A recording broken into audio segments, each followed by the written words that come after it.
সুন্দরগঞ্জে হতদরিদ্র ও দুস্থ মানুষের মাঝে ঈদ উপহার বিতরণ। i1 টিভির ডেস্ক রিপোর্টের সাথে আছি আমি রাজিয়া সুলতানা।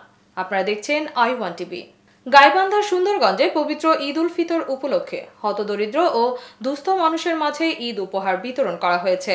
হারুনুর রশিদ শনিবার 29 মার্চ বিকেলে এ উপলক্ষে উপজেলার রামজীবন ইউনিয়নের ব্যাকাটারি উচ্চ বিদ্যালয় মাঠে ব্যাকাটারি ইসলামী যুব কল্যাণ সংস্থার আয়োজনে আলোচনা সভা অনুষ্ঠিত হয়।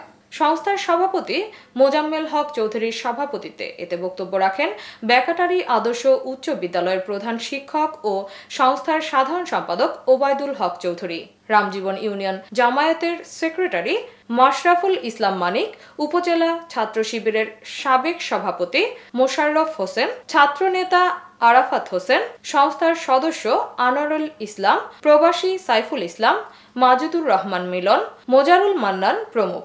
বক্তারা বলেন, অসহায় মানুষের মুখে হাসি ফোটানোই আমাদের প্রধান লক্ষ্য। ঈদ শুধু আনন্দের নয়, এটি সম্প্রীতির উৎসব, আর সেই সম্প্রীতি বজায় রাখতেই আমরা এ উদ্যোগ নিয়েছি। সংস্থার সভাপতি মোজাম্মেল হক চৌধুরী বলেন, আমাদের প্রচেষ্টা থাকবে অসহায় মানুষের পাশে দাঁড়ানোর। আগামীতেও এ ধরনের উদ্যোগ চালিয়ে যাব ইনশাল্লাহ। পরে 2 শতাধিক হতদরিদ্র ও দুস্থ মানুষের মাঝে ঈদ উপহার হিসেবে চাল 8 কেজি, তেল 1 লিটার, ডাল 1 কেজি, আলু 2 কেজি, পেঁয়াজ 1 কেজি, সেমাই 2 প্যাকেট, চিনি 500 গ্রাম ও প্যাকেট দুধ 2 প্যাকেট বিতরণ করা হয়।